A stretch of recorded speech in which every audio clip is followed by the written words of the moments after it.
my dears, and welcome back to my corner of the internet. I'm Shannon. This is Bernard. He's my October co-host. If you've been around my channel for a while, you've seen him.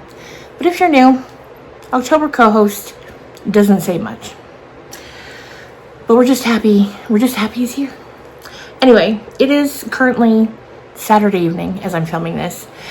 And I thought tonight I would have sort of a cozy night in and read a couple horror novellas. So I've just finished the first one.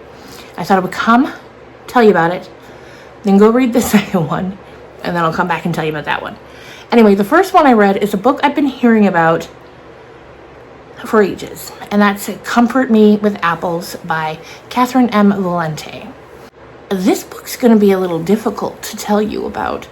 So since this is a book talk, I'll give you the brief synopsis and then we'll move into the spoilers. You can skip ahead to the next one if you don't want to hear the spoilers for this one.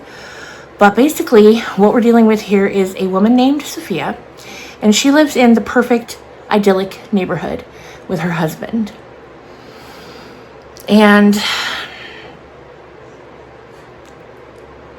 interspersed with the chapters, we're getting the rules for the homeowners association of this neighborhood. And at first it's normal type stuff, you know, like, I don't know about normal, but like fairly normal type stuff. Like, if you're going to paint your house any color, it has to be from an approved list of colors so that everything looks, you know, uniform and beautiful. And, you know, the list goes on. And as we get deeper into the story, the things on the list get crazier and crazier. And you're like, what? What's going on in this neighborhood? It's the sort of story. So basically, she lives in this perfect neighborhood. She thinks she has the perfect life with her husband. And then as time goes on, she starts to think that maybe things aren't exactly what they seem.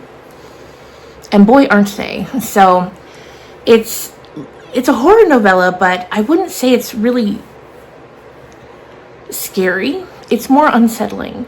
It's the kind of story where you know things before the character does, and you're watching them react in very strange ways to something you know is very wrong.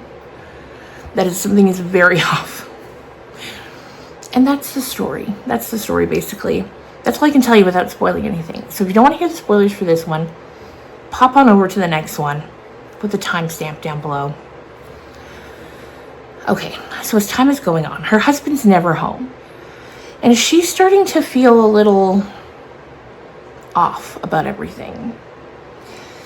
One day she's up in her room and she's doing her minimal makeup that's really emphasized. Just a bit of blush, a bit of bronzer, you know. And she's like, I should open this door in my drawer. And she's like, I've never opened it before, so it must be empty. But she opens it and it's not, and there's a hairbrush in there. And she's never seen it before in her life. And she's like, the hair, there's also like a locket of hair tied up next to the brush. And it's clearly not her hair. She's like, what? So she goes next door because she had a planned day with the neighbors. And she's telling them about it. And she's like, do you think there's someone else for my husband? And they're like, oh, no. We've all seen the way he looks at you. There's no one else. You don't have to worry. And she's like, well, something's not right. Something's not right. Later that night, she finds a finger bone in the knife block. She's like, what is this? She doesn't know what to do, so she puts it back. Meanwhile, she's meeting different people that she's never seen before.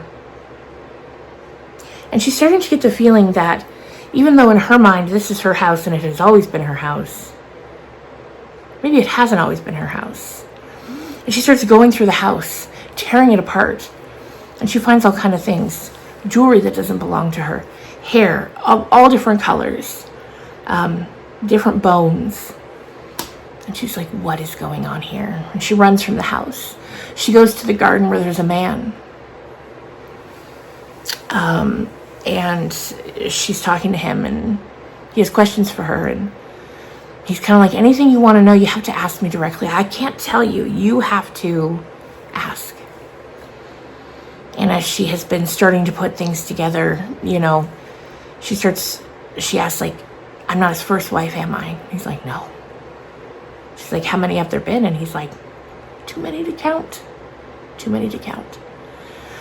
And as their conversation progresses, it all comes together in your mind that this is an Adam and Eve retelling. That the husband is Adam. And that she is Sophia. Because he hasn't found Eve yet. Eve has not been created for him yet. So eventually she goes back to the house and she gets the story from him. He's like, I'm the first man. My dad makes me these women. And none of them are right. None of them are happy. And I can't settle for less.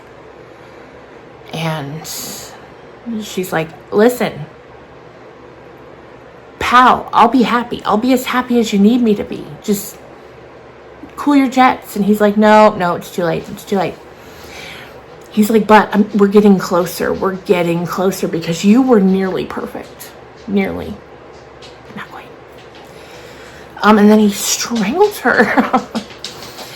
And then we move on, and it's the next morning, and a new woman is waking up in the bed in this house that she loves, next to her husband that she loves.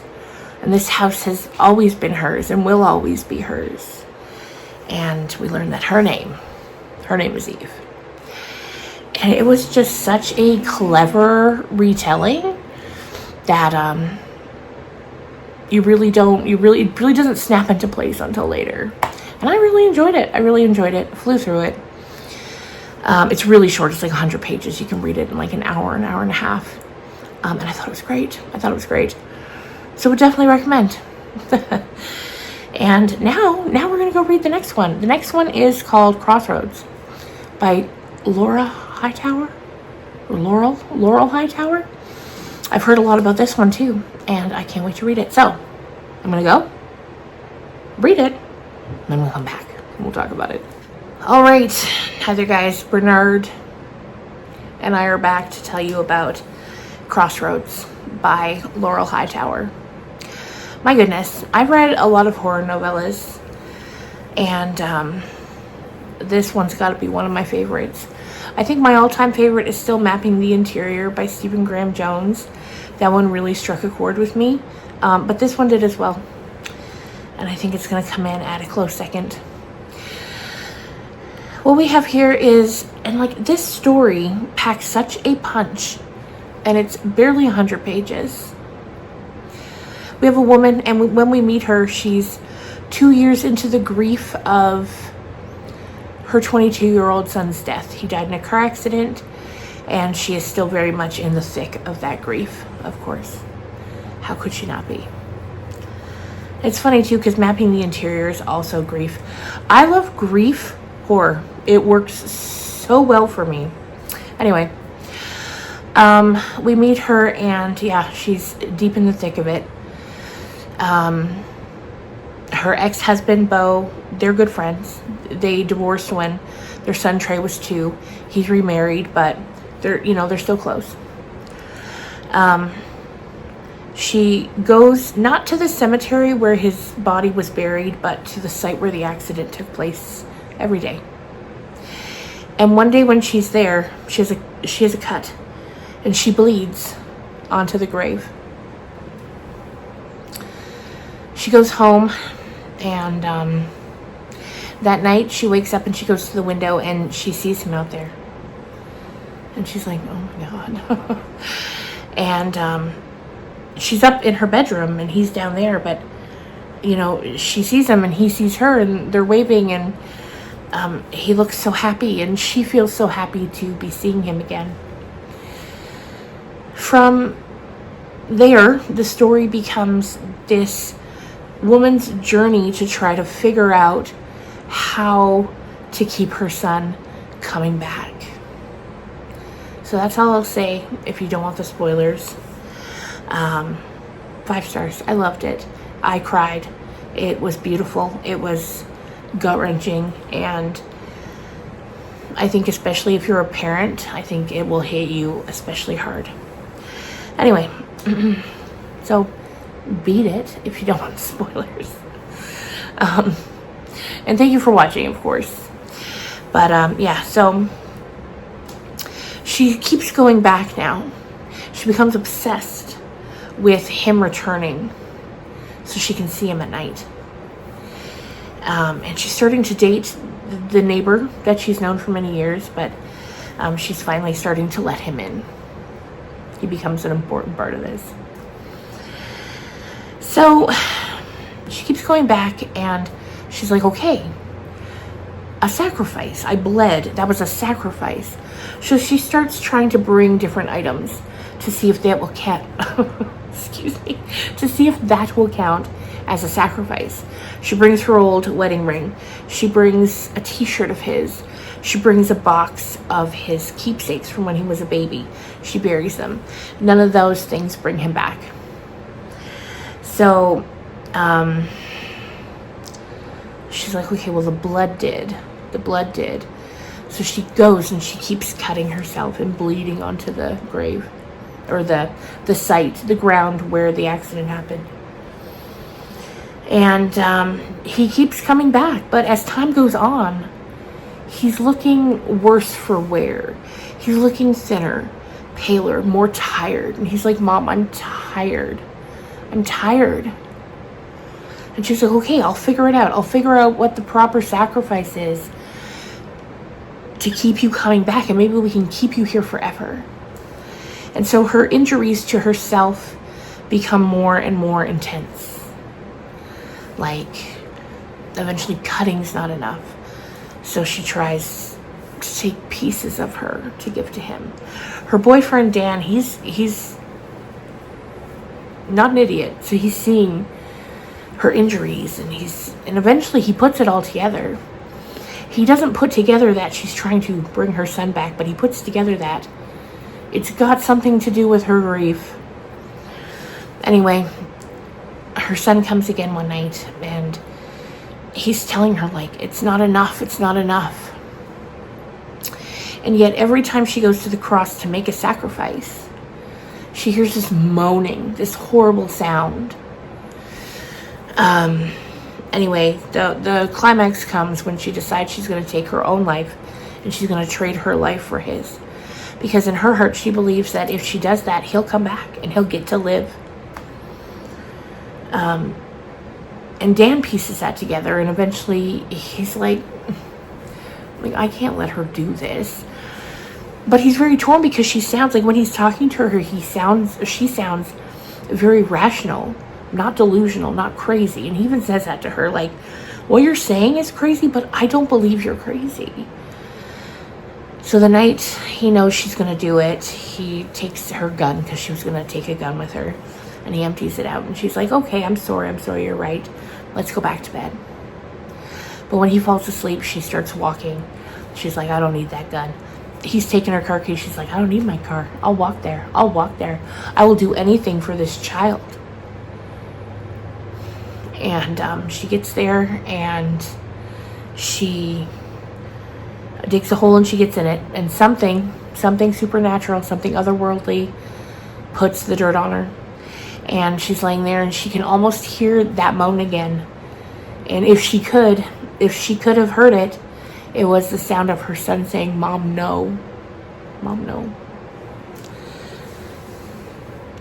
And so you realize, like, whatever the blood had activated that day, it wasn't her son. It was something, some sort of demon, because that a crossroads demon is mentioned a lot, hence the title, right? So she must have summoned something otherworldly that was very, very dark. And her son had been trying to warn her against it. Because even a couple days before she takes her own life, her husband comes and he's like, listen, I've been having tormented dreams about our son. And I don't know what he's trying to say to me, because he looks terrible. Like, he looks like we saw him the day of the accident. But whatever he's trying to tell me about, it has to do with you. So her son had been trying to communicate with his father through his dreams to try to get through to his mother, like, do not do this. Do not do this. And it was just the way it's written. It's so beautiful. The author is extremely talented. I can't wait to see what else they've written. But this story is so heartbreaking and so sad and gross and scary. There are times it's scary, but I loved it. It was exactly what I was hoping for when earlier tonight I went hunting for horror novellas. So I would recommend both of these. 4 stars to Comfort Me with Apples. 5 stars to Crossroads. Bernard loved them both. Don't let his not talking about them convince you otherwise. He loved them both. So that's going to do it for me for tonight. I think in a couple days you'll have another spoiler-free book review from me for the new S.T. Gibson book, which comes out later this month, I believe. Like next weekend, maybe? I got to get moving on it. And then after that, Ed and I are both going to be reading The Only Good Indians by Stephen Graham Jones. It's one of his most popular that I haven't read yet. And Ed's interested to read it, so we're going to film a reading vlog while we're both reading it. So I'm excited for that. And yeah, I'll talk to you guys soon. Thanks so much for watching. If you made it this far, leave an apple in the comments. And I'll see you real soon. Bye.